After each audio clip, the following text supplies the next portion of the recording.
Ջերմ ու արևոտ էր այսօր Ջաջուրը, ոչ պակաս ջերմություն էր տիրում նաև Մինաս Ավետիսյանի թանգարանում։ Այն կատարումները, որը հնչելու է այսօր, երևի հնչել են շատ անգամներ մեր նվագացանկում, բայց որ հնչում է Մինասի նկարների, որմնանկարների ներքո, այդ երաժշտությունը ուրիշ է դառնում մի տեսակ։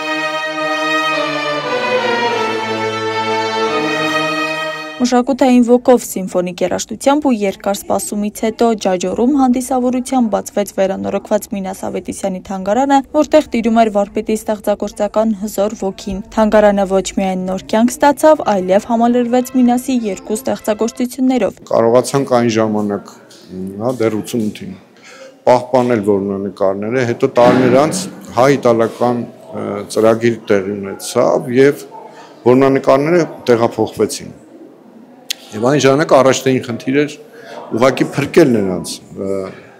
Երկրորդը արդեն որտեղ ցուցադրվեր, դա արդեն ոնց որ երկրորդ հարց էր։ Եվ այս միջոցառումը այսօր կապված է այդ երկու կառավարությունում ոնց որ ի պահ տրված հանգրվանած այդ որմնանկարները, որ տեղափոխվեցին շատ հրաշալի որոշում էր դա կառավարության կողմից։ Կառավարությունն էլ դիմել է այդ որոշմամբ։ Մենք մասնակից չենք եղել, պարզապես մեր մասնակցությունը այնքանով էր, որ մենք հնարավորությունը փորձեցինք գնահատել արդյոք կարող ենք այստեղ ընդունել ցուցանմուշները, որքանով են մեր պատերի չափերը համապատասխանում եւ այլն, եւ որքանով կարող ենք նպաստել այդ գործընթացին, եւ բնականաբար չափազանց մեծ ողջավորությամբ, որովհետեւ ես բացման խոսքի ընթացքում էլ նշեցի, ինձ համար այստեղ ամենակարևորն այն է, որ ոչ թե մշակութային օջախից է տեղափոխվում ցուցանմուշը կառավարության շենք, այլ հենց կառավարության շենքից վերադառնում է տուն մշակութային օջախ։ Հանդիպում եւ Խաչքարի մոտ որմնանկարները կառավարության թիվ 1 շենքի երկրորդ հարկի նիստերի դահլիճից տեղափոխվեցին եւ մոնտաժվեցին Հայաստանի ազգային պատկերասրահի Մինաս Ավետիսյանի թանգարան մասնաճյուղում։ 2023-ից 2025 թվականների ընթացքում Հայաստանի ազգային պատկերասրահը մասնաճյուղերի վերանորոգման եւ արդիականացման ծրագրերի շրջանակներում պետական միջոցներով եւ մասնավոր անձանց ներգրավմամբ վերանորոգել է պատկերասրահի մասնաճյուղ Մինաս Ավետիսյանի թանգարանը։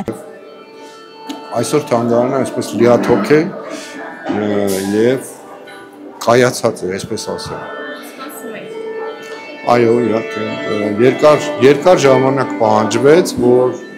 ամբողջովին թանգարանը ստանա այն տեսքը, ինչ որ այսօր տեսնում ենք։ Որմնանկարների տեղափոխման շրջանակում փոփոխվել է մշտական ցուցադրության հայեցակարգը, տեղ են գտել նոր գեղանկարչական գործեր, որոնց մեծ մասը մասնաճյուղում ցուցադրվելու է առաջին անգամ։ Այնտեղ որտեղ արվեստագետի նկարներն են, այնտեղ արվեստագետի հոգին է եւ փաստորեն տուն է։ 20-րդ դարի հայ մեծանուն նկարիչ Մինաս Ավետիսյանը հանդիպում եւ Խաչքարի մոտ որմնանկարները ստեղծել է 1973 թվականին Գյումրի քաղաքի էլեկտրոտեխնիկական գործարան ՓԲ-ի նախկին ճաշարանի շենքում։ Շենքի վթարված վիճակի պատճառով 2010 թվականին որմնանկարները տեղափոխվել էին Երևան կառավարության թիվ 1 շենքի երկրորդ հարկի նիստերի դահլիճ, իսկ այսօր վերջիններս տուն են վերադարձել։ Աստղիկ Խաչատրյան, Հրաց Սահակյան, այսօր։